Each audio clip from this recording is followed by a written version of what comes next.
Hey everybody, welcome to video 18-2B.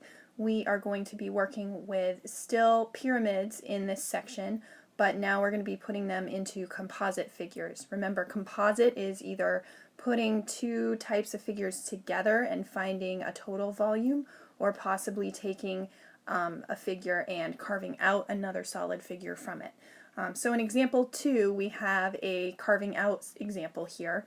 And I'm on page, just so you know, number 941 is where we're starting with Explain 2.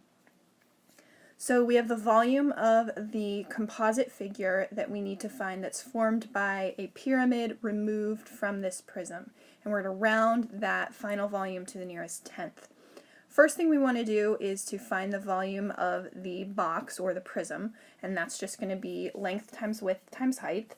So we have 25 times 12 times 15, that is going to give us 4,500 cubic feet.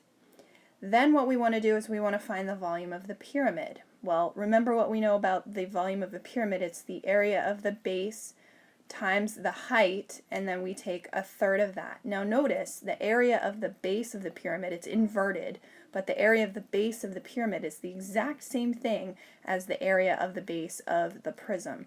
So we're going to take the area of the base is 25 times 12, which is 300, and then we're going to take a third of that times the height, which is 15.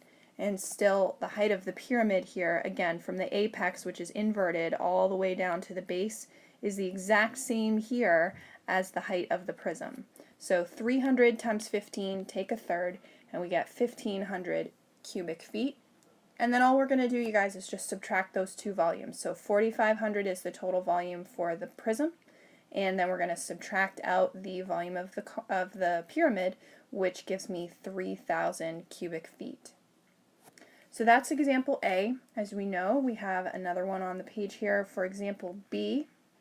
Same idea, different dimensions. Now it's 30 by 12 by 15. So we're first going to find the volume of the prism by taking 30 times 12 times 15. And when we do that, we get, of course, 5,400 cubic centimeters.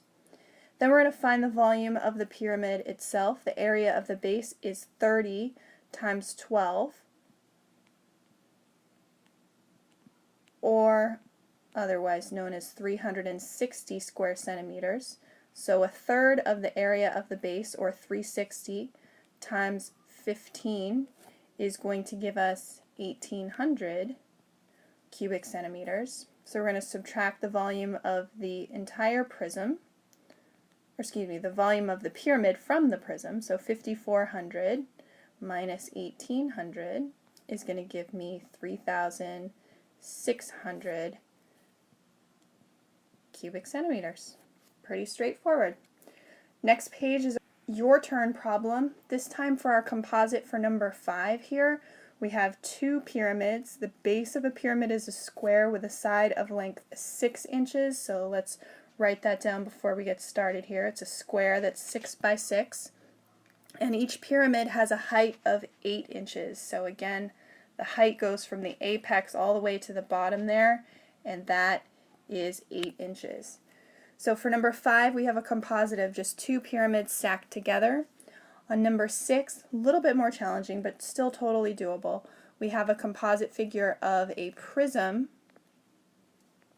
with two pyramids stacked on top of that. And just notice, please, that the length of the prism is the exact same thing as the length of the two pyramids side by side. There's not meant to be any space in between them on this composite figure. So see what you guys can do with those two your turns, and I'll see you tomorrow.